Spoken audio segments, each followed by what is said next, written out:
Good morning, everybody. My name is Barry Schwartz, and this is the Search Buzz video recap. Today is Friday, January 26th, and this is the search news we covered over at the Search Engine Roundtable at seroundtable.com. Google confirmed a bug about that teeter-tottering weekend versus weekday Google ranking updates. A lot to discuss there. Google's search ranking update probably hit down on January 23rd and 24th. Google cut a bunch of quality rater jobs. It's not what you think. And Google Ads Conversational AI has launched globally, or almost globally, in English language. And I'd like to thank our sponsor, Duda. Duda is the professional website builder you can call your own, so check them out at duda.co. Thank you so much for sponsoring. Deeply appreciate it. And hopefully you don't notice too much. I'm a little bit red, but I was on a family vacation in Miami this week. Hopefully you didn't notice from the coverage, but a little burnt up a little bit. I don't do well with the outside, so apologize for the little redness.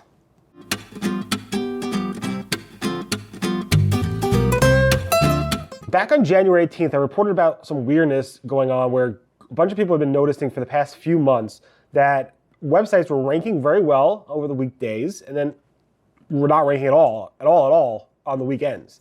They seem to be with specialized TLDs, like non-standard TLDs, like .club, whatever, entertainment, whatever, .duda, anything that was custom TLD-wise, it wasn't ranking over the weekends. And I thought maybe it had to do with quality, or something like that, or maybe it was a bug. So I emailed Google, and Google did get back to me several days later. On January 22nd, Google confirmed that was an issue, and they said, we're aware of a very narrow issue that caused temporary fluctuations in search results for a small number of websites. The issue has since been resolved. The site should no longer be seeing this effect. I don't know. I mean, again, this is something with specialized TLDs. A lot of people around the same time when these non-confirmed updates were happening, at the same time when these people were noticing these teetering in and outs over the weekends.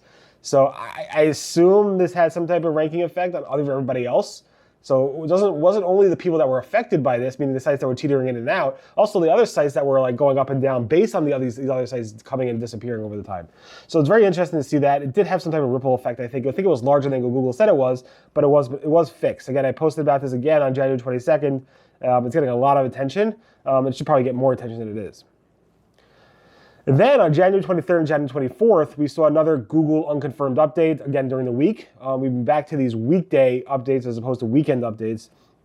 But we'll see what happens. SEMrush caught it. Moz caught it. I think Google caught it this morning. But there is something going on. All the other tools didn't really catch it so much. But there's a lot of chatter around this January 22nd, January 23rd update. January 23rd, 2020, January 24th, update. So if you did notice some changes with your rankings on January 23rd or January 24th or after that, you are definitely not alone. There's lots of discussion around that, and it's currently pretty widely discussed. There's hundreds, like 150 so comments on that story right now and growing, so definitely take a look at that. So like I said, even though we had this weekday update, the weekends have been relatively calm for the past couple of weeks. We'll see again what happens this weekend, but last weekend, again, it was pretty calm, and it was a little bit surprising. So we will see what goes on in this coming weekend. I'll keep you posted. Google has dropped thousands of search quality raters in the latest cut it did with a third-party vendor called Appen, or Appen, A-P-P-E-N. It's one of the largest sourced third-party human consultants that they use. And their contract, they received a notice on January 20th that their contract ends on March 19th, and all those who were employed by Appen, specifically for the search quality raters, stuff that also were responsible for trading the Google AI stuff, SGE, and also responsible for Bard, and also responsible for testing the Google search results, have been cut. Now, Google has many partners for this. That's one of their largest partners, and they supposedly got in some type of contract dispute, I guess. I'm not sure. The Appen really didn't know what's going on, but it made up about, a huge portion of Appen's revenue.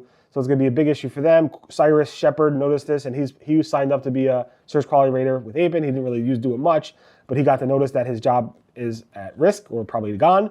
And then Google sent me a statement basically saying, they said, our decision to end the contract was made as part of ongoing effort to evaluate and adjust many of our suppliers' partnerships across Alphabet to ensure our vendor operations are as efficient as possible. I spoke to Google, and Google basically said it has nothing to do with AI. They have other vendors. They may shift some of those jobs to other vendors. They're not going to necessarily hire those exact people because Google wasn't involved in the hiring.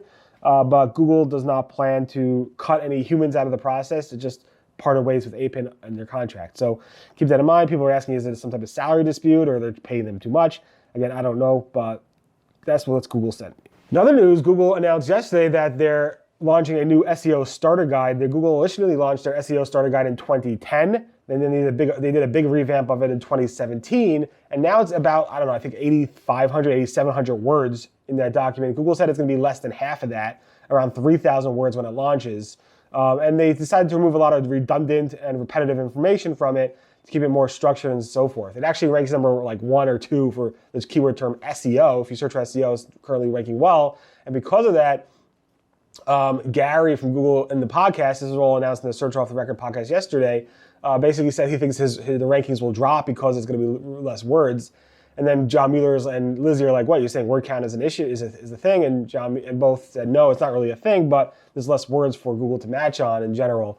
So it's very interesting to see Google actually cut it, even though they rank very well. They're like, they want this document to be something that is really, really useful to users. And by cutting it, making it less words, it actually makes it more useful. And we'll see if the rankings actually change with that. So keep that in mind. Google's search liaison, Danny Sullivan, said that the structured data for paywalled and gated content, subscription content, is not leaky.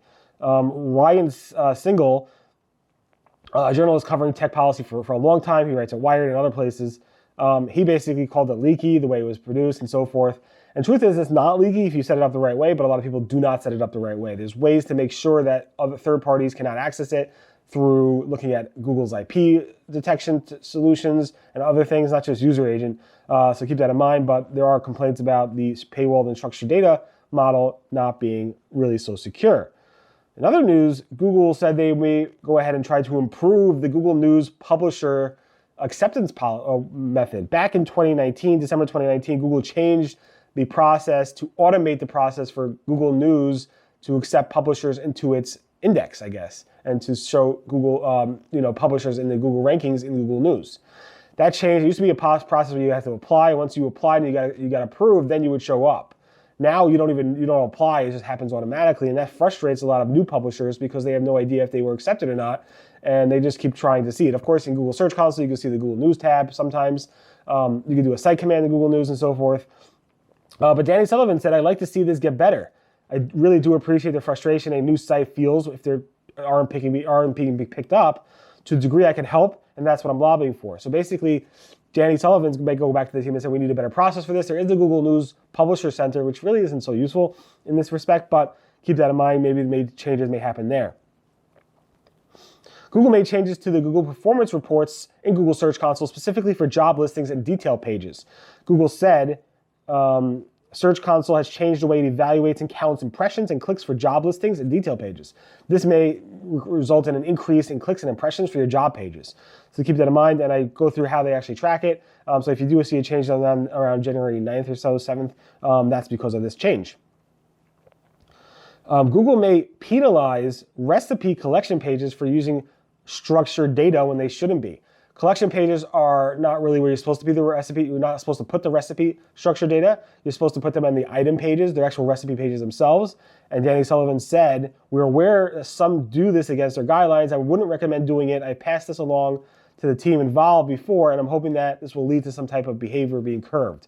So there may be some changes happening here. Of course, Google said this before, and nothing has changed. So we will see.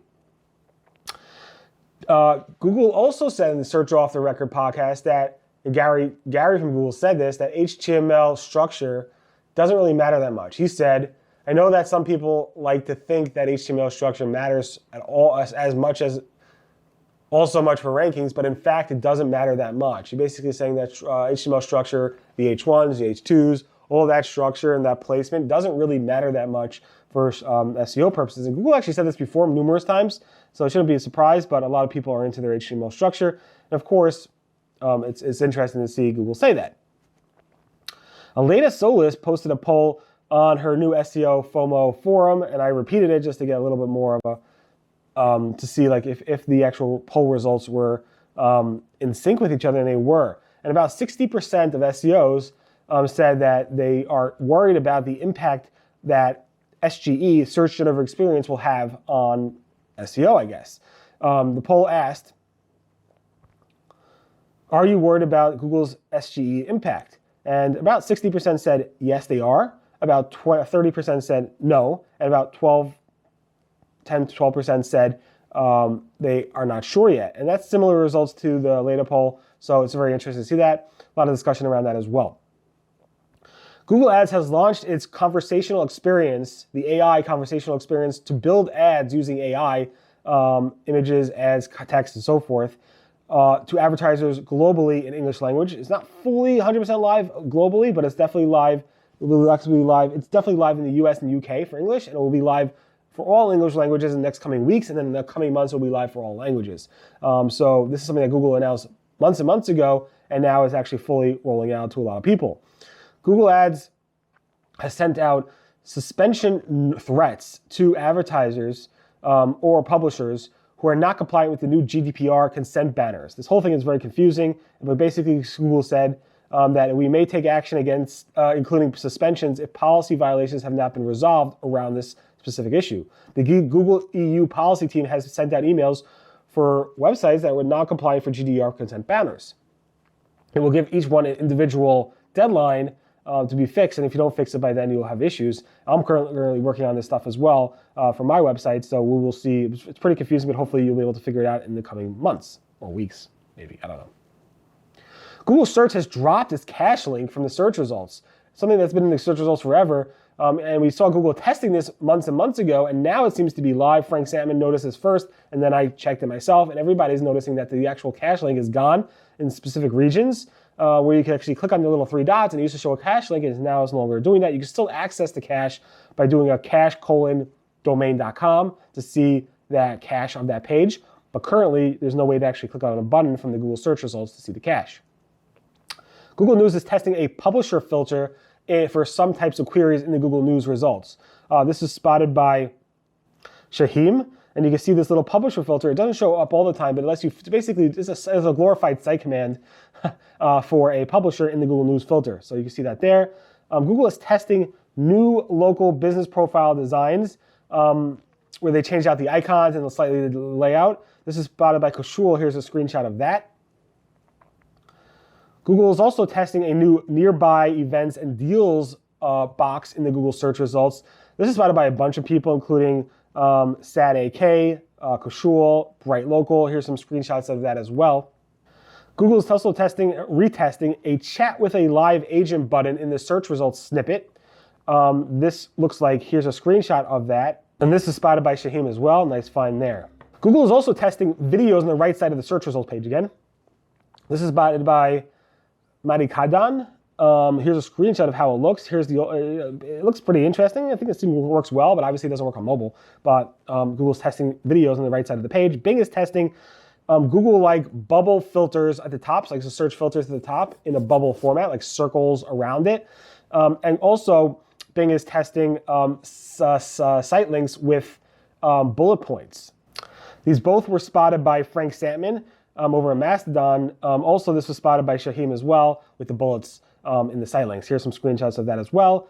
Bing is actually testing swapping out the homepage Bing logo with a Copilot logo, as well as also swapping it out on the internal search results pages. Again, spotted by Shahim. Nice find there as well. Google Business Profiles directions are going to show less data, according to Google. Google posted a little notice that said, starting in January 2024, you will see fewer direction requests. This is because Google is making updates to better protect people's privacy and give you more accurate data. So you expected that to drop, but then I noticed a day later that starting on January 17th, the reports showed a spike, an increase in the Google profile driving directions, the opposite. And Google actually sent a statement saying, we are aware of the spike, and I've reached out to our team, and they've confirmed that it is accurate. This is likely improved detection and reporting for the performance metrics. The actual opposite of what Google was said. A lot of people discussing this in local search forums as well. In any event, thanks so much for listening to the Search Buzz video recap. My name again is Barry Schwartz, and this is the search news we covered over at the Search Engine Roundtable, SEOroundtable.com over the past week. Again, thanks to Duda for sponsoring. Everyone have a safe, healthy weekend, and I'll see you guys next. Goodbye.